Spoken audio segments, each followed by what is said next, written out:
Everyone. हम लोगों का टॉपिक चल रहा है ज्यामिति, आकार एवं पैटर्न। इसके अंतर्गत हम पार्ट 3 आज पढ़ने जा रहे हैं। इसका पार्ट 3 जो कि सममित आकृतियों के ऊपर ही है।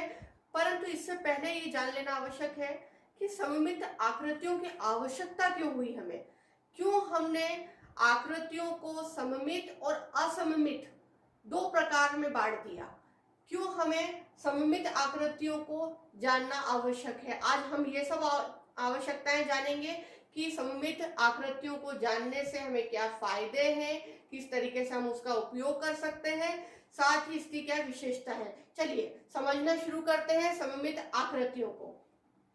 सममित आकृतियों की पहचान करने के लिए हम जब भी किसी आकृति को देखते हैं तो उसको हम कई भागों में बांट देते हैं, परंतु जब हम उसको भागों में विभाजित करते हैं तो प्रत्येक भाग होता है वह पूरी आकृति का निर्माण करने में सहायक होता है। यानी कि उसके एक हिस्से को जब हम सममित रेखा या सममित अक्ष के माध्यम से उसके हिस्से करते हैं, उसके भाग करते हैं, तो उसका प्रत्येक भाग पूरी आकृति की रचना करने में साथ देता है, सहयोग करता है। तो चलिए हम देखते हैं। सबसे पहले हम सममित आकृतियों को सूचीबद्ध कर सकते हैं। क्या कर सकते हैं? आकृतियों को छांट सकते हैं, कौन सी सममित है और कौन सी असममित आकृतियां हैं। तो सबसे पहला है सूचीबद्ध करने में इसकी आवश्यकता होती है वस्तुओं को। इसके अलावा सममित आकृतियों की सहायता से उद्योग,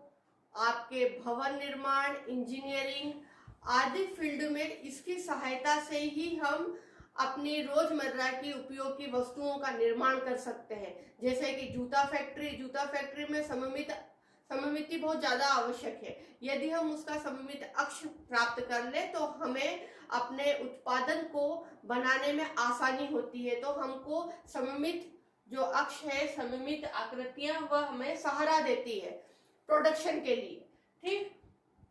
दूसरी चीज है कि यदि हम इंजीनियरिंग की फील्ड में देखें तो हम किसी नक्शे को बना रहे हैं या वास्तविक रूप में किसी भवन का या अस्पताल का, विद्यालय का, पुल का निर्माण कर रहे हैं, तो हम उस सममित अक्ष के माध्यम से निर्धारित कर सकते हैं कि हम कैसी आकृति बना रहे हैं और उसका रूप एक तरीके से कैसा होगा। हम बड़े लेवल पे बना रहे हैं तो हमें उसका एक भाग बनाकर उस पूरी आकृति को बना सकते हैं। यह है सममित आकृति और हम अपने लक्ष्य पर आसानी से पहुंच सकते हैं। हमारे जो लक्ष्य है उस पर पहुंचने में सममित आकृतियां हमको बहुत सहयोग करती है।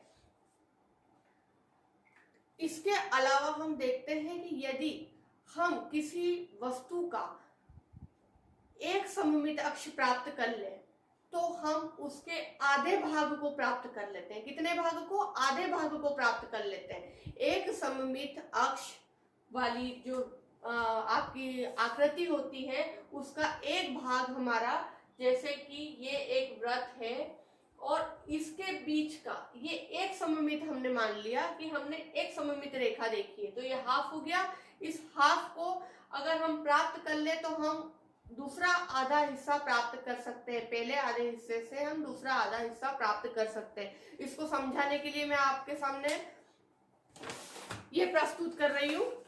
जैसे ये एक सर्कल मैंने बनाया है, इसमें मैंने एक रेखा डाली है जो कि सममित अक्ष है। अगर मैंने इस भाग को प्राप्त कर लिया, यदि मैंने इस भाग को प्राप्त कर लिया आधे को, तो मैं इसको खोलकर दूसरा आधा भाग प्राप्त कर सकती हूँ।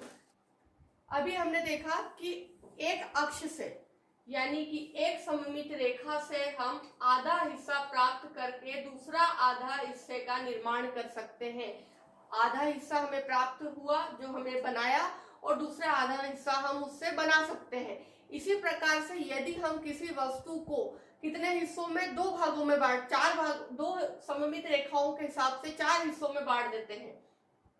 किसी वस्तु को दो सममित रेखाएं हैं, उसके अंदर कितनी, एक रेखा और ये दूसरी रेखा, 2 रेखाएं हैं, तो इसका चौथाई हिस्सा, ये वाला हिस्सा काफी है पूरी आकृति का निर्माण करने में।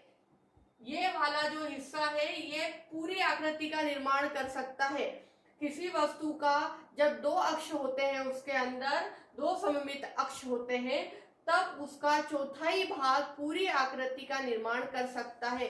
इसी प्रकार जब दो से अधिक अक्ष होंगे, कितने, दो से अधिक अक्ष, जैसे कि ये प्राप्त हो गया हमें, एक अक्ष ये प्राप्त हो गया, तो उसका वह भाग जो निर्माण हो रहा है एक चौथाई से कम होगा और वह भाग उस पूरी आकृति के निर्माण में सहयोग देगा।